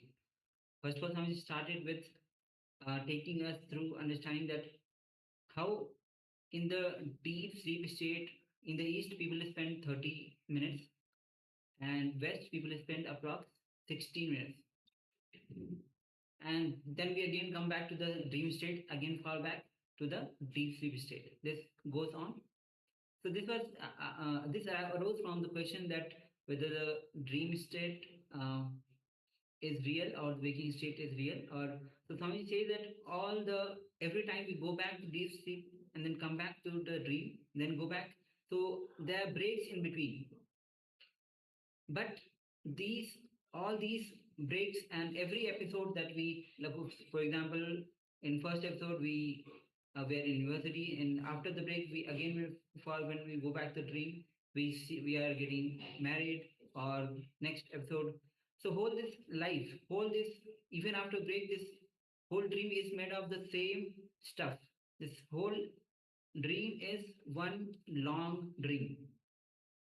In the same way, this waking state, Swami said this, even this waking state is made of the same stuff as the dream state. So when we wake up from this state, which is the waking state, we will realize that this was also a big, long dream.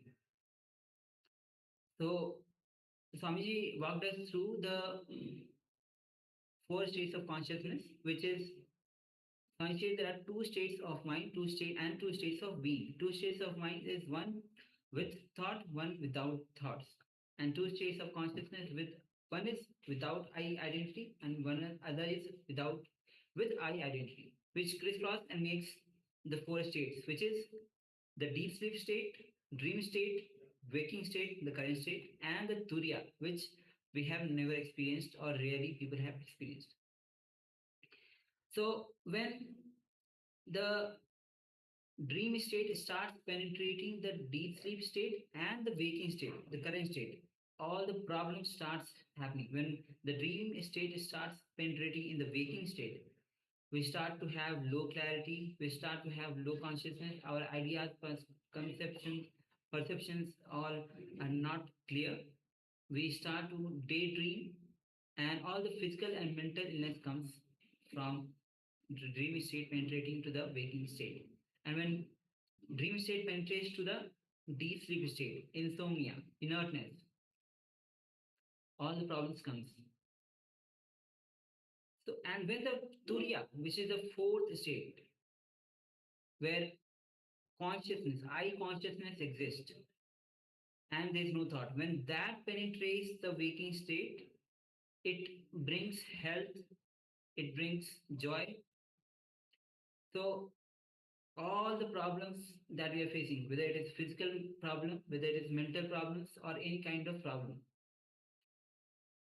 So the whole effort, or I say that whole effort, the purpose of life is to be in that state, which is turiya. So when we allow the turiya state to penetrate to the waking state, all our day-to-day life problems will be solved. So Swami says that the whole purpose of meditation is so that the turiya starts penetrating our waking state and the dream state, and to solve all our problems. Then Swami says psychological revolution is necessary for the meditation. Without psychological revolution, Even if you meditate, will not be able to meditate. Only after psychological revelation will be able to meditate. So having the psychological revelation is basic need for the life. So, and understanding the importance of meditation to solve all our problems. So we'll be entering into the meditation technique. As Swami says that all the techniques starts working on you when you start meditating. So we'll be entering into this meditation technique. Yes. So this meditation technique is called a humming meditation, and is intense humming meditation. It is for quieting the mind. So let us just have a quick look at our current life. What is the real aim of our life? Is it to earn more? Is it to stay forever young, healthy, beautiful? Is it to have better, longer lasting relationships? Is it to improve your personality? Is it whatever? The list is endless. For each individual, there will be a specific goals, or perhaps many, many different goals. This technique is from Tibetan Buddhism, and it involves a number of different steps. So let us start with step number one. If you can sit in Vajrasana, which is sitting on your knees, please go ahead and do so. So for this meditation technique, if you can sit in Vajrasana, Vajrasana is sitting on your knees. So having your knees out in front and sitting comfortably on with your buttocks on the heels as such. So that is Vajrasana. So if you can't sit comfortably in Vajrasana, then you can sit on a chair, but make sure that you have the head, neck, and spine in a straight line to allow for the Kundalini energy to flow freely. Let us close our eyes. So not just eyelids. So when we say close our eyes, after closing your eyes, we need to stop allowing the eye movement. By stopping the eye movement, we stop the visions in the mind as well. So a lot of the time, when you have, if you know, when you sleep, you have the REM, rapid eye movement. That is when you're dreaming. It's the same thing. It's the same concept. When your eyes are moving, you have visions. When your eyes are still, the visions cease as well. So close your eyes, and close after you close the eyes, stop the eyes from moving as well, to stop the visions in your mind. So if you just put a little pressure on your eyeballs through the mind, so you don't have to physically put pressure on the eyeballs, just through your mind, put a little bit of pressure on the eyeballs, just mentally. The movement, you will find that the movement of the eyes will stop.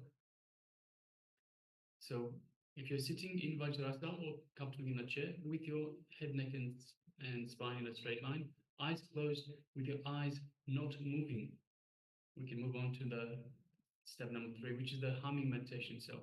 It is intense humming from the navel center, so from just below where the navel, our navel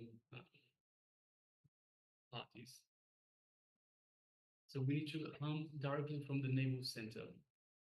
So you need to understand what the humming is. So when you hum, we hum with our mouth closed, with the lips tightly shut, and we push the air into the lips such that the lips reverberate. So so we're not actually making any sound through the mouth itself, but the sound itself will be just reverberating the lips as such. So let me give you an example. So it needs to be deep and long as well. So as deep as you can and as long as you can. So when you do this humming meditation, please make sure that you breathe in properly. You have to breathe in through the stomach as well. Expand your stomach, and then after that, expand your chest as you breathe in. So as such. So first of all, started with expanding the abdomen. So breathe in through the abdomen and then through the chest. Expand it as much as possible. Expand your lungs as much as possible for your full lung capacity. So once you get the full lung capacity into your full breath, full air capacity into your lungs, then we can start doing the meditation, and it will be just as so I'm just pushing the air into where the lips are, but the lips are tightly shut. So you'll feel the lips just reverberate like that. No air is actually coming out. And it also should be as loud and as intense as possible. So if you just go, that's not going to happen. Nothing's going to happen. The idea is that we quieten the mind. So two things happen here. We quieten the mind because you can't have the humming and the mind working at the same time. You either have humming or you have the mind working. So by humming, we replace what's going on in the mind. So the mind will naturally quieten. And second of all, through this humming meditation, we also build up energy in our body. So let me just demonstrate once again. So sitting comfortably with the head, neck, and spine in a straight line, the eyes closed, and just with a little bit of pressure on the eyes, just mentally, to stop the eye movement from happening. And we're breathing deeply as possible, and we will hum as long as possible and as loud as possible, as intense as possible. And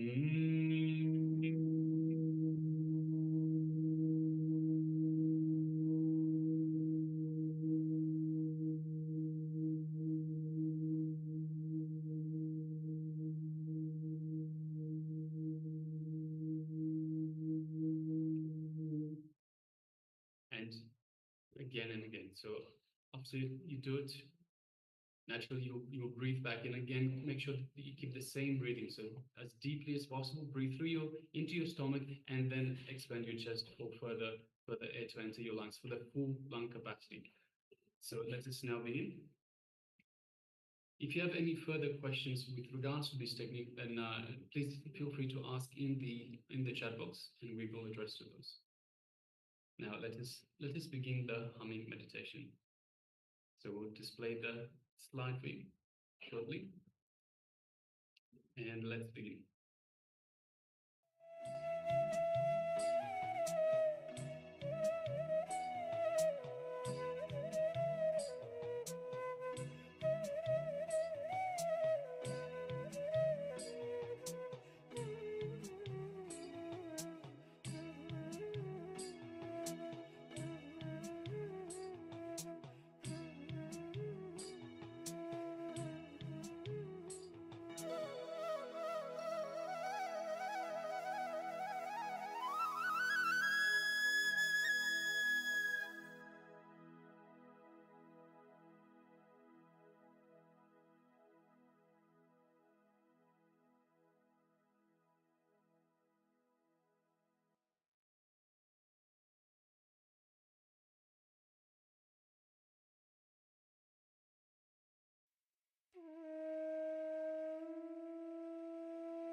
Yes, you can relax it. So that is a very powerful technique, the humming meditation, very powerful technique to do two things, as I mentioned before. It is to quieten the mind. So once again, you can't have thoughts being generated and humming happening at the same time. So when you do the humming meditation, it clears up your inner chatter, it clears up your mind, your thoughts. It brings your thoughts per second count down. And the second thing that it does, of course, is it builds up energy in your body. So with all this vibration, all this humming, it builds it builds the energy in your body, and you can direct that wherever you require. So you can direct it. We usually direct it towards the heart center. So another version of this very technique is after the humming, just sit quietly for a few minutes and have your awareness onto the heart center, the Anahata chakra. All right. So next, let us move on to the next segment in our program. And the next segment is, once again, it is a question and answers segment from past participants on meditation and how it changes you into your inner software. So how it makes changes to your inner software. So let's all please come to the space of listening. Sit comfortably with the head, neck, and spine in a straight line. And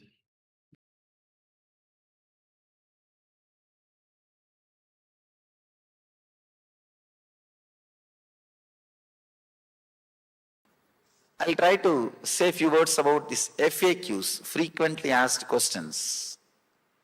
The usual doubts, the usual difficulties people face when they enter into meditation, when they even hear about meditation. Many people think meditation is something like leaving the whole thing. People are afraid. They come and tell me, I'm afraid that I may get too much attached into meditation. The meditation itself is nothing but removing your attachment. You can't get too much attached to meditation. They are afraid that their desires, their fears, their whatever they think as life will be taken away from them. I can say that is true. Whatever you think as your life will not be anymore part of your life. Many times you are trying to protect yourself from the unnecessary fears. The basic truth is you don't need to protect yourself from your fears because they do not have a base. The concept or the idea, you are a solid being and you have so many fears, will be shaken by meditation. What you think as your desires will be shaken. So naturally, what you think as your fears will also be shaken. The fear and desire and worry, whatever you think as your own, everything will start going through a big change. There will be big psychological revolution. There will be practically a new birth. Your software will have new quality. I can say it's like a changing the software, changing the inner software. Your hardware may be the same, but your inner software will go through a big change. It will be completely changed. Meditation is all about changing the inner software. Your body may be same, your hardware may be same, the things with which you are living may be same, the persons with which you are living may be same, but the being with which you are living will be totally different. The being will have a different quality. The inner software will be new. This simple understanding You can say, this simple understanding of these four states of consciousness can initiate the psychological revolution in you. This is like a master key. If you apply every moment in your life, if you are aware of these four states constantly, you will see before every decision, the mechanism or the way in which your thought process goes towards the decision will be changed. This is what I call cognitive shift. Receiving information, processing and deciding. That will become totally different. If you understand this four state,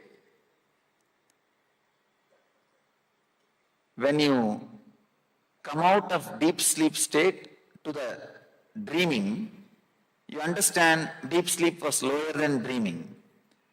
When you come out of dreaming to waking, you understand the dream state was illusory. It was not real. Same way, when you move from waking state to the fourth state, Turiya, you will realize this state is not the reality. This is not as you think. Every time when you face the depression or low mood, this understanding starts rising from you within. But we manage such a way that psychological revolution does not happen inside us because too much is at stake. Too much is at stake. If that psychological revolution starts happening, you are afraid, you don't know what will happen, you don't know what you will decide about. Your cherished desires, cherished goals, cherished ideals, cherished ideas. You are afraid, you may have to let go. When I started the session, I used the word atato brahma jignasat. In that commentary, one great Acharya says, let us inquire into the reality means the guru and disciple, both of them are deciding, let's have courage to follow where the reality leads us. Not just inquiring, let's have courage to go where this research leads us, where this understanding leads us, where we are moving. Just this simple understanding of these four states can transform the way in which we make decisions. The cognitive shift can happen. The psychological revolution can happen. Whether we directly want to understand or not, the truth is there is no scale. The state in which you are living is reality or authentic reality. Because when you come out of dream, you say that is illusory. When you go into the dream, this seems like illusion.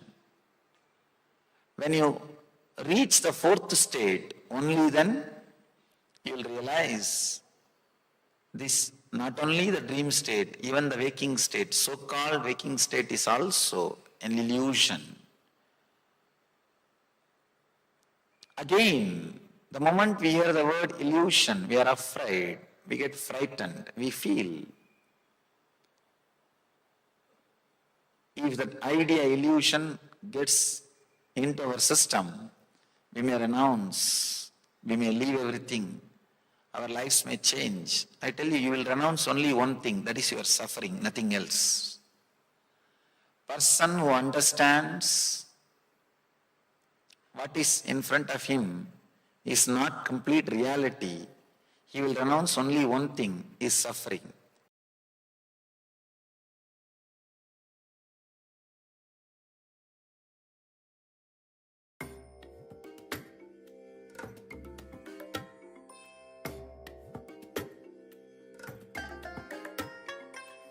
bless you all.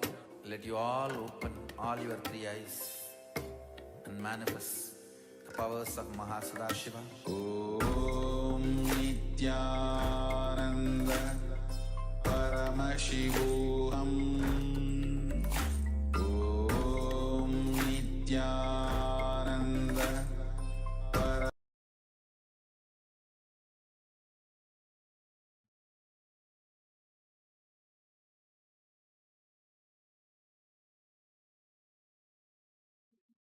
Yes, welcome back. So now we'll be moving on to the next segment in our program for today, which is power manifestation. And today's power manifestation is thought current scanning. So for this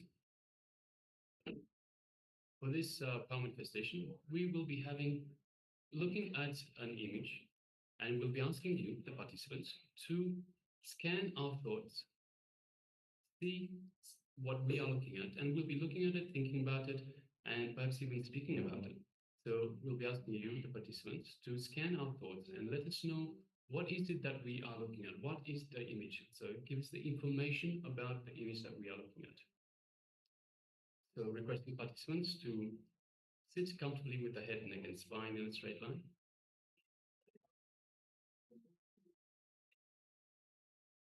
Let us take in a deep breath. So let's breathe in deeply and breathe out deeply and slowly. And breathe in again. And breathe out again. Deeply and slowly. And let's take in one more deep breath in. And a deep breath out.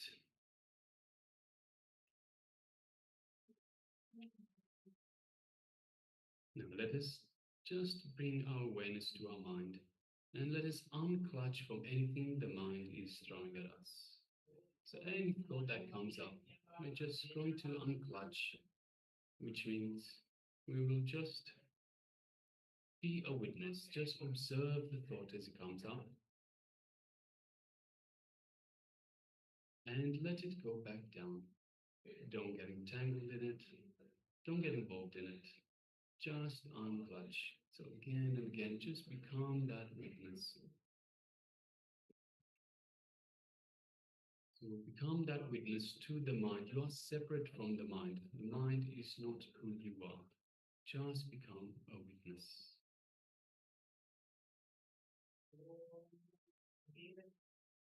Now let us move our awareness to the inner space, the Ananda Gandha, which is just below the heart center. And let us invoke Swamiji in our inner space. Just the mere remembrance of Swamiji in our inner space invokes the Master. And let us take a moment and just feel the love, the compassion, and the infinite grace that Swamiji is radiating. Just feel that throughout your body. Now let us feel the energy that Swamiji is radiating, also flowing through our entire body. Every part, from head to toe, fingers, nose, ears, every part of our body being flooded with this super conscious energy that Swamiji is radiating. Feel this energy throughout your entire body and every one of the trillions of cells in your body. All of the cells, all these cells feeling alive and energized by this super conscious energy that Swamiji is radiating. So just take a moment and feel that space. And feel the space of oneness with Swamiji.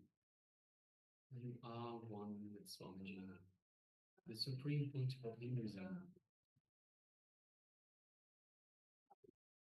Now, from the space of oneness, let us gently move our gaze to the third eye, just between the eyebrows.